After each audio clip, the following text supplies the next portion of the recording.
पद्मा एकादशी या परिवर्तनी एकादशी भाद्रपद मास की शुक्ल पक्ष की एकादशी को कहा जाता है। यह लक्ष्मी का परम आह्लादकारी व्रत है। इस दिन आषाढ़ मास से शेष शैया पर निद्रामग्न भगवान विष्णु शयन करते हुए करवट बदलते हैं। इस एकादशी को वर्तमान एकादशी भी कहते हैं। इस एकादशी को भगवान के वामन अवतार का व्रत व पूजन किया जाता है।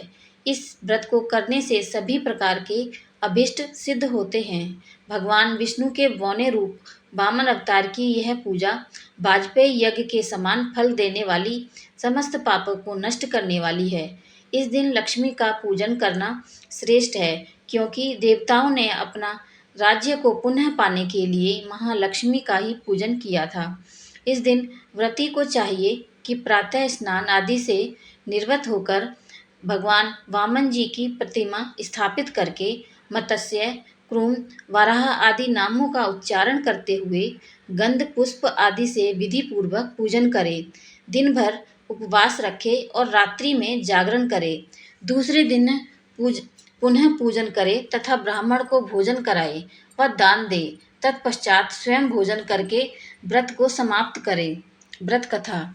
युधिष्ठिर कहने लगे, हे भगवान, भाद्रपद शुक्ल एकादशी का क्या नाम है? इसकी विधि तथा इसका महात्म्य कृपा करके कहिए।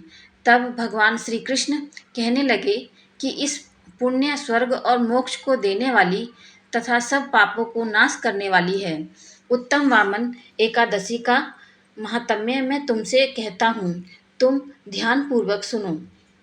यह एकादशी जयंती एकादशी भी कहलाती है। इसका यज्ञ करने से वाजपेयी यज्ञ का फल मिलता है। पापियों के पाप नाश करने के लिए इससे बढ़कर कोई उपाय नहीं है।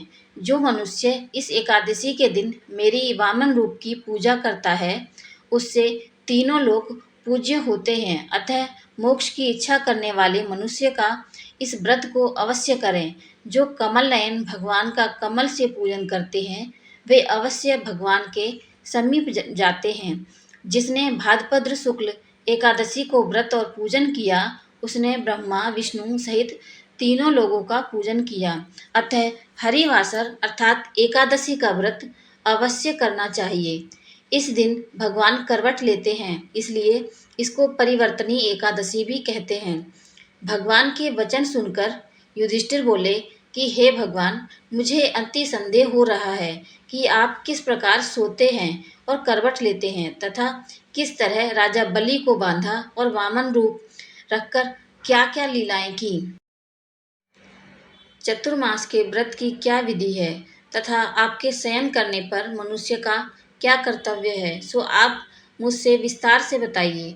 श्री कृष्ण कहने लगे, हे राजन, अब आप सब पापों को नष्ट करने वाली कथा का श्रवण करें। त्रेता युग में बलि नामक एक दैत्य था। वह मेरा परम भक्त था। विविध प्रकार के वेद सूक्तों से मेरा पूजन किया करता था और नित्य ही ब्राह्मणों का पूजन तथा यज्ञ का आयोजन करता था। लेकिन इंद्र से द्वेष के कारण उसने इंद्रलोक तथा सभी देवताओं को जीत लिया। इसी कारण सभी देवता एकत्रित होकर सोच विचार कर भगवान के पास गए। बृहस्पति की सहित इंद्रादिक देवता प्रभु के निकट जाकर और नतमस्तक होकर वेद मंत्रों द्वारा भगवान का पूजन और स्तुति करने लगे। अतः मैंने वामन रूप धारण करके 5वां अवतार लिया और फिर अत्यंत तेजस्वी रूप से राजा बलि को जीत लिया। इतनी वार्ता सुनकर राजा युधिष्ठिर बोले, हे जनार्दन, आपने वामन रूप धारण करके उस महाबली दैत्य को किस प्रकार जीता? श्री कृष्ण कहने लगे, मैंने वामन रूपधारी ब्रह्मचारी बलि से 3 पग भूमि की याचना करते हुए कहा, ये मुझको 3 लोक के समान है और हे राजन, यह तुमको अवश्य ही देनी होगी। राजा बलि ने तुच्छ याचना समझकर 3 पग भूमि का संकल्प मुझे दे दिया और मैंने अपने त्रिविक्रम रूप को बढ़ाकर यहाँ तक कि भूलोक में पद, भूलोक में जंघा, स्वर्गलोक में कमर, महलोक में पेट, जनलोक में हृदय, यमलोक में कंठ की स्थापना कर सत्यलोक में मुख, उसके ऊपर मस्तक स्थापित किया। सूर्य, चंद्रमा आदि सब ग्रहगण, योग, नक्षत्र, इंद्रादिक देवता और शेष आदि सब नागगणों ने विविध प्रकार से वेद सूक्तों से प्रार्थना की।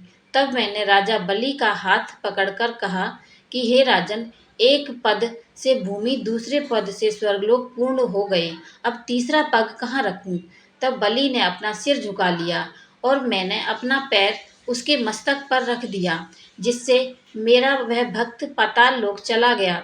फिर उसकी विनती और नम्रता को देखकर मैंने कहा कि हे बलि, मैं सदैव तुम्हारे निकट ही रहूंगा। विरोचन पुत्र बलि से कहने पर भाद्रपद शुक्ल एकादशी के दिन बलि के आश्रम पर मेरी मूर्ति स्थापित हुई। इसी प्रकार दूसरी क्षीर सागर में शेषनाग के पष्ट पर हुई। हे राजन, इस एकादशी को भगवान शयन करते हुए करवट बदलते हैं, इसलिए तीनों लोकों के स्वामी भगवान विष्णु का उस दिन पूजन करना चाहिए। तांबा, चांदी, चावल और दही का दान करना उचित है। रात्रि को जागरण अवश्य करना चाहिए।